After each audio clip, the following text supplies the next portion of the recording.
Hello everybody, this is Steven for Stamp Anniething, and today we're going to create 3 Christmas cards using the Over the Moon die set. I used the tree shape from the die set and cut it out onto some brown cardstock. Now instead of using the positive piece that you typically would use, I used the negative piece and turned that into a frame. I'm going to use one of my gel print backgrounds that I created a few weeks back, and I'm going to mat that on some red cardstock. Now you could use some pattern paper, a stenciled background, or any other kind of background you create, but in this instance, I'm going to use my gel print. Next, I'm going to ink around the edges of my die cut using some vintage photo distress ink, as well as some black soot distress ink, just to give it that vintagey, grungy kind of vibe. Then I'm going to grab a piece of craft cardstock and ink the edges in vintage photo distress ink and stamp multiple times using a text stamp that I have over and over and over, getting multi-generational stamping, and of course it needs some splatter. So I'm gonna smoosh some vintage photo distress ink on my glass mat, add some water, and using a paintbrush to splatter away. I'm going to affix my gel print piece onto a piece of red cardstock matting and attach that onto my card front. Taking my tree die cut, I'm going to add some foam tape because I'm going to create a faux shaker card kind of look. So I'm just putting pieces all over that so it won't get smooshed if I would happen to send it in the mail. But let's be realistic. Do we actually send our Christmas cards out? This year, I'm going to make an effort. I really am. I want to make sure I get some cards out. But anyways, so I'm attaching that gel print piece on, and then I'm going to take the tree die cut, take off the foam tape, and attach that as best as I can into the center of that gel plate band. Say that 3 times fast. Next, I'm going to grab a piece of red cardstock, and I'm taking a sentiment from the Annie's Gardens. I think it's called Season's Greetings. It's the Christmas one, and I just took one of the sentiments from that, stamped it out using some embossing ink, and then put some white embossing powder on. And I'm just cutting that piece down to a finer strip to attach to the front of my Christmas tree.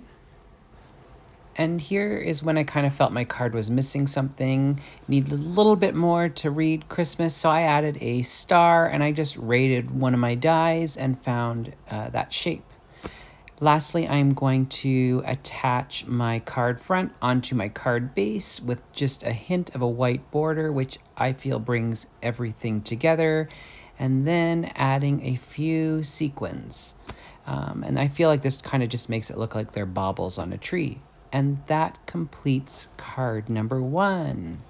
Woohoo! What do you guys think of card 1?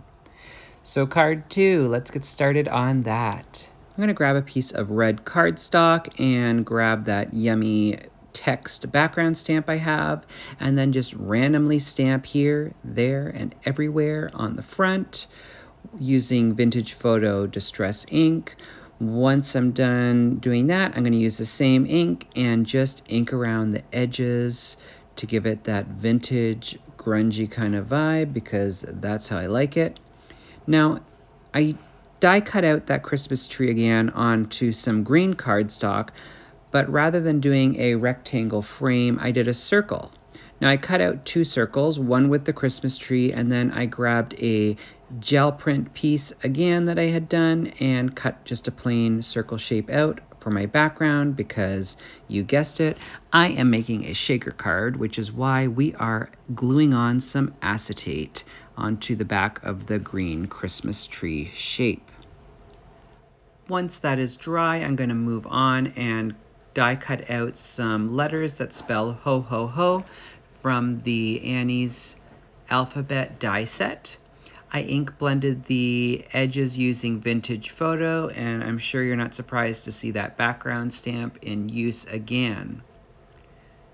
I grabbed my tree shape circle die cut, and I'm adding foam tape around the perimeter, making sure it is well covered so no smooshing happens when it's in the mail. And I'm gonna fill this sucker with some Christmas themed sprinkle mix. Once that's done, I'm going to attach my gel print background piece onto the back of my shaker piece, and yes, it shakes, look at that.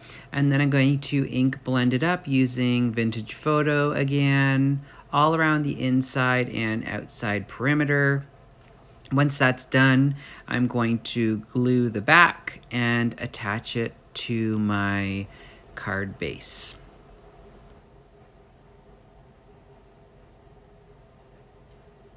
Next, I'm going to start applying my words or letters, and I got them as best as I could. I put all the O's on first and then realized I probably should have put the H's on because they were a bit higher, so that is why they are offset. So anyway, made it work.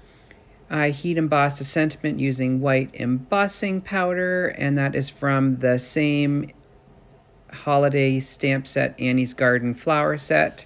I just used a Christmas themed sentiment, so use what you have. I stuck that on the front of my shaker card, and then I took a few elements from the shaker mix I added to the inside of my shaker element and just put those along the front, so it sort of looks like it's spilling all over the front of my card. Lastly, I'm going to attach my card front onto my card base for that little white border and the finishing touch of a gold star. Yay!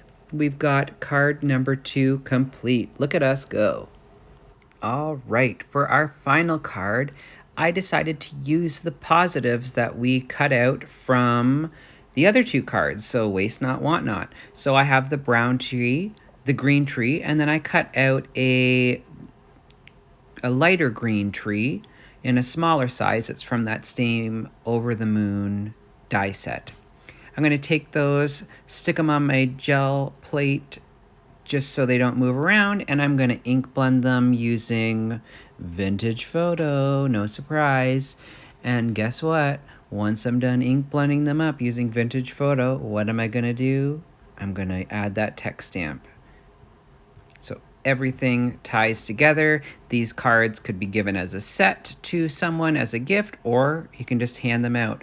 But I love the text element on top of everything. So I took a gel print background that I created again because I'm just wanting to use what I have, and I die cut out the word Mary from the Annie's alphabet die set. Inked them up, but I restrained myself. I did not add the text this time, but I did die cut out the numbers 25 because it could, Christmas is on December 25th, or it is the year 2025, so who knows. But anyway, I did ink those up using Vintage Photo and then added that text stamp to those because I can't help myself. Stamped out a sentiment and heat embossed it using clear embossing powder. I'm going to glue my gel print onto my card front and then grab all my yummy pieces that we inked and stamped, get them in the position I want, and glue them down. I was going to attempt to do a 1-layer card, however I did fail.